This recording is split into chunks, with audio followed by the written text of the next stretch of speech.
Halo semuanya, selamat datang di channel Minta Coding. Di video kali ini kita akan lanjutkan belajar di C++ OOP tentang polymorphism.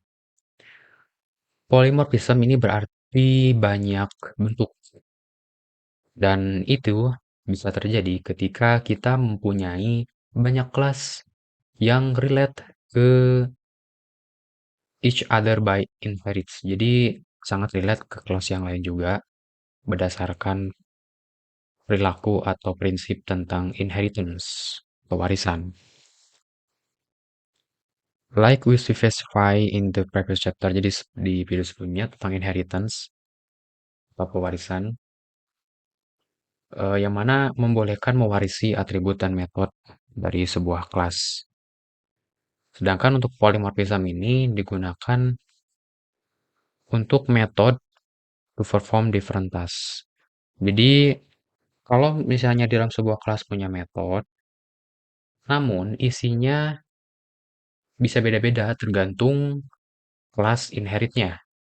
Misalkan kita punya kelas A sebagai kelas parent, dan kita punya kelas B dan kelas C, di mana kelas B dan C ini nge-inherit ke kelas A, di mana kelas A ini ada fungsi atau metode, dan nama metodenya sama tapi isinya beda, kayak gitu maksudnya. Jadi metode yang di-inherit sama kelas B isinya apa, dan berbeda dengan metode yang di-inherit oleh kelas C isinya beda-beda. Dan hal ini akan membolehkan kita untuk menggunakan single action dalam cara yang berbeda. Jadi single action itu maksudnya adalah metode yang sama tapi isinya beda. Sebagai contoh, di sini untuk detailnya ya. Think of base class called animal. Jadi ada parent namanya animal yang mempunyai metode namanya adalah animal sound. Kemudian derive class of animal could be pig, cat, dog, sama bird. Jadi di mana ada banyak turunan kelas seperti babi, kucing, anjing, dan burung yang inherit ke animal gitu. Dan mereka atau kelas-kelas ini memiliki implementasi yang berbeda gitu. Kalau di sini hewan ini suaranya kayak gimana, kemudian kalau di cat suaranya kayak gimana, dan lain-lain. Contoh code-nya kayak gini. Kita punya base class atau parent class namanya animal. Kita coba copy dulu. Animal. Ada metode namanya animal sound, jadi suaranya. Isinya di sini adalah the animal make a sound. Jadi hard text, jadi nggak ada, semuanya bakal sama karena nggak ada dinamisnya. Untuk implementasi kelas inheritnya, di sini ada pig sama dog. Nge-extend ke animal atau nge-inherit ke animal, dan dog juga sama ke animal. Dan mempunyai metode yang sama, animal sound, kemudian animal sound. Tapi isinya beda. Kalau di sini pig say swiwi, kemudian di sini dog say bow wow. Kita coba copy dulu.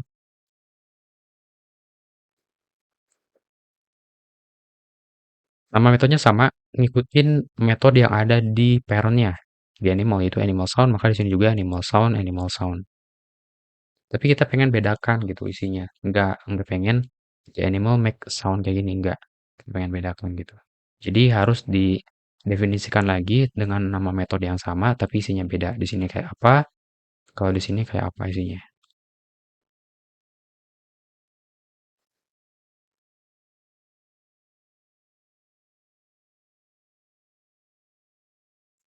Kemudian penggunaannya. Bikin objeknya rata-rata sama aja sih, bikin objeknya jadi animal gitu ya. Kemudian pig, dog, kemudian sini tinggal eksekusi, panggil menggunakan dot, kemudian membernya yaitu method animal sound. Kita copy lagi di main. Jadi sekarang kalau kita jalankan, untuk yang pertama my animal sound. Jadi ini untuk yang base-nya atau parent-nya. The animal make a sound. Tapi kalau yang objek dari pig dia kayak gini. Sedangkan kalau objek dari dog, dia kayak gini. Metodenya sama. Kenapa dan kapan kita harus menggunakan inherits dan polymorphism? Hal ini biasa digunakan atau hal ini sangat seringkali berguna untuk kode yang reusability, yang pengen kita gunakan kembali. Menggunakan kembali atribut dan metode di kelas yang kita tuju ketika membuat sebuah kelas yang baru. Misalkan gini, ini kan kita udah punya pig, kemudian dog. Nah, kalau kita pengen bikin kelas baru lagi, tapi metodenya sama, yaitu animal sound. Dan isinya beda, bukan kayak gini, beda lagi. Nah, ya tinggal kita bikin lagi, kayak gini. Bikin kelas, contoh bird. Inherit ke animal, kemudian metodenya sama, nah sini suaranya. Bird say, misalkan, nah kayak gini. Tinggal kita bikin objeknya lagi.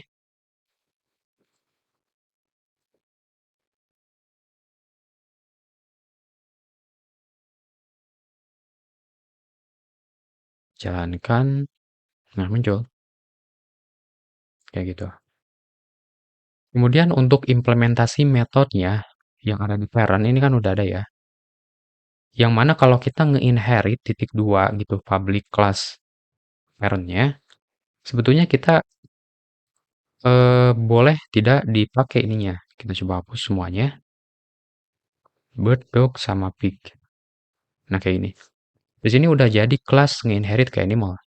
Tapi polymorphism belum digunakan. Nah, karena polymorphism belum digunakan, kalau kita jalankan, maka hasil dari animal sound semuanya sama. Gitu. Jadi kalau kita nggak definisikan ulang, sama. Tapi ini hasilnya sama, tapi metodenya udah sama. Tinggal gimana caranya kita pengen merubah isinya. Ya harus didefinisikan ulang kayak sebelumnya. Jadi bikin lagi dengan nama metode yang sama. Animal sound, animal sound, animal sound. Jadi fungsinya sama, nge-inherit ke parent yang sama yaitu animal, isinya beda. Kayak gitu. Oke, gitu aja mungkin pembahasan tentang polymorphism. Sampai ketemu lagi di next video.